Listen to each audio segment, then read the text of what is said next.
आज़ादी बचाओ news channel में सभी दर्शकों का स्वागत है। सोलापुर शहर व कर्नाटक राज्य में बाइक चोरी करने वाले 2 आरोपी पुलिस की गिरफ्त में। दरअसल सोलापुर शहर जोड़बाईपेट पुलिस थाने की डीबी शाखा पुलिस टीम को एक गुप्त सूचना मिली कि शिड़गी ब्रिज के पास 2 युवक चोरी की बाइक बेचने आने वाले हैं, तो पुलिस की टीम मौके पर पहुंच 20 साला महेश रविंद्र शिड़वाड़कर हुड़को कॉलोनी कुमटानागा परिसर के रहने वाले और 20 साला परवीन मल्लेश कनकी सुनील नगर MIDC के रहने वाले को पकड़ 11 बाइक जब्त कर ली है। इस मामले की अधिक जानकारी पुलिस अधिकारी ने दी है। मोटरसायकल चोरीमध्ये मोठी कामगिरी केल्याबद्दल आज आम्ही आपणाला बोलावलेलं आहे। MIDC पोलीस स्टेशन हद्दीतील 2 आरोपींकडून या तपास पथकानं जी कामगिरी केली आहे त्याच्याबद्दल पहिल्यांदा त्यांचं अभिनंदन। एकूण 11 मोटरसायकल सोलापूर शहर आणि इतर पोलीस स्टेशनच्या हद्दीतून आपण जप्त केलेल्या आहेत। सदरच्या पोलीस स्टेशन वाईज माहिती देतो। जोडभावी पोलीस स्टेशन 2, सदर बाजार 2, जेल रोड MIDC,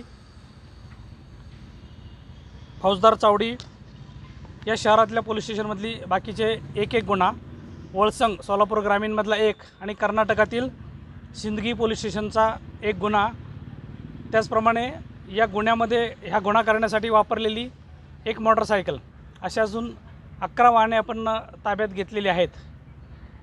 सदरची कामगिरी ही वरिष्ठ पोलीस निरीक्षक श्री सुहास चव्हाण, पोलीस निरीक्षक गुन्हे शबनम शेख आणि तपास पथकाचे अधिकारी श्री पडसळकर API पडसळकर आणि त्यांच्या पथकाने केलेली आहे। 11 वाहने आणि 6,40,000 रुपयाचा मुद्देमाल आपण या एकूण गुन्ह्यांमध्ये 11 गुन्ह्यांमध्ये ताब्यात घेतलेला आहे।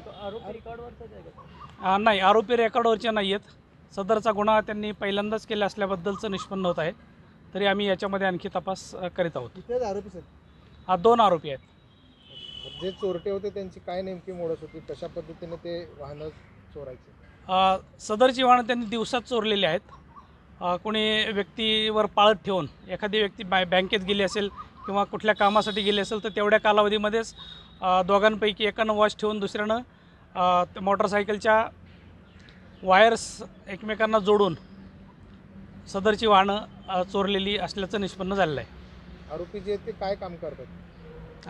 आरोपी बेरोजगारच आहेत। दोघांची मैत्री कशी झाली काय? आता तशी माहिती गोपनीय, एक मोटरसायकल विकण्यासाठी येणार असल्याबद्दलची माहिती आपले पोलीस कॉन्स्टेबल श्री शिवशरण यांना मिळाली होती। त्यानुसार माहिती काढत बातमीचा पाठपुरावा करत या गुन्हे उघडकीस आणण्यामध्ये मदत केली आहे त्यांनी। बाईक चोरीच्या घटना सातत्याने वाढत आहेत, तर नागरिकांना काय आवाहन कराल? आमच्या याच्यामध्ये आता जे निष्पन्न झालेलं आहे त्याच्यामध्ये थोड्या कालावधीसाठीच आपल्याला बँकेत किंवा इतर ठिकाणी जायचं आहे, म्हणून लॉक न करता सदरच्या व्यक्ती या आपल्या कामासाठी गेलेल्या होत्या। आमची सर्वांना विनंती आहे, सर्व वाहन चालकांना, की कुठेही जाण्यापूर्वी 2 मिनिटासाठी जायचं असेल तरीही त्यांनी आपल्या गाड्यांना व्यवस्थितपणे लॉक करून, हँडल लॉक आणि इतरही लॉक करून गेलं तर सुरक्षितता थोडी जास्त वाढेल।